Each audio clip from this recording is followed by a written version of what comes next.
আসসালামু আলাইকুম, welcome to ফারিয়াস blog BD. কি অবস্থা, সবাই কেমন আছেন? আবারও চলে আসলাম নতুন একটি ব্লগ নিয়ে। ভিডিওটি না টেনে সম্পূর্ণ দেখার অনুরোধ রইল। আর আজকে সকালটা শুরু করব 1 কাপ অপরাজিতা ফুলের চা দিয়ে। অপরাজিতা ফুলের চা কিন্তু স্বাস্থ্যের জন্য ভালো, ওয়েট লস করাতে সাহায্য করে। আর এই তো আমার চাটা বানানো হয়ে গেছে। এবার আমি দিয়ে দেবো একটু লেবুর রস। লেবুর রসটা দিলে ফ্লেভারটা অনেক ভালো আসে। আর নাস্তা সেরে দুপুরে রান্না বান্না করে নিব। আজকে আমি রান্না করব দেশি আলু দিয়ে চিকেন। প্রথমে আমি আলুগুলো ভেজে নিয়েছি। আর এই ছোটো আলু খেতে অনেক মজা লাগে। আমি চিকেনটা রান্না করার জন্য একে একে সব বাটা মশলা দিয়ে দিব। দিয়ে একটু ভালো করে মশলাটা নেড়ে চেড়ে নিব। তারপর দিয়ে দিব একে একে সব গুঁড়া মশলাগুলা। মশলাটা ভালো করে কষিয়ে নিব। যখন মশলা থেকে তেল বের হয়ে আসবে এই পর্যায়ে দিয়ে দিব আমি চিকেনগুলা। আগে থেকে চিকেনগুলো আমি কেটে ধুয়ে রেখে দিয়েছিলাম। চিকেনগুলো ভালো করে নেড়ে চেড়ে নিব।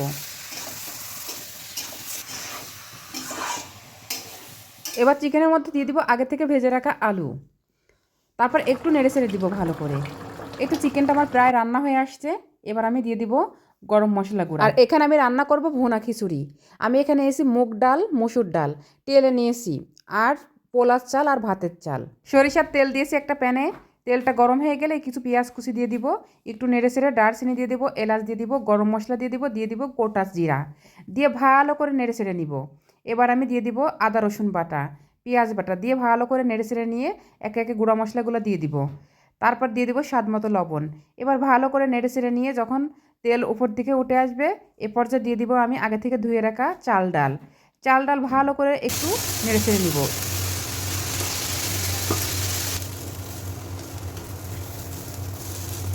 এবার আমি দিয়ে দিব আগে থেকে ফালি করে রাখা কিছু কাঁচামরিচ। এ পর্যায়ে কাঁচামরিচ ফালি দিয়ে দিলে একটা খুব সুন্দর স্মেল আসে। আর দিয়ে দিব একটু গরম মশলা গুঁড়া। গরম মশলা গুঁড়া দিয়ে একটু উল্টে পাল্টে নেড়ে ছেড়ে দিব। 2 চামচ ঘি দিয়ে দিব। ঘিটা দিলে খেতে অনেক সুস্বাদু হবে। এবার আমি ঢাকা দিয়ে রাখবো। আর এখান থেকে আমি কিছু অপরাজিতা ফুল উঠাই নেব, আর কিছু গোলাপ ফুল উঠাই নেব, পাকোড়া বানাবো।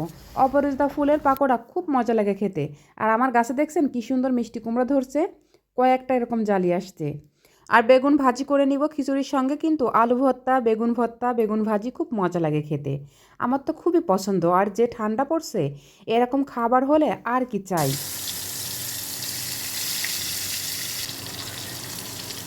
আর এখানে আমি অপরাজিতা আর গোলাপ ফুলের পাকোড়া বানাবো। এটা কিন্তু খুবই টেস্ট খেতে, আমি মাঝে মাঝেই করে খাই।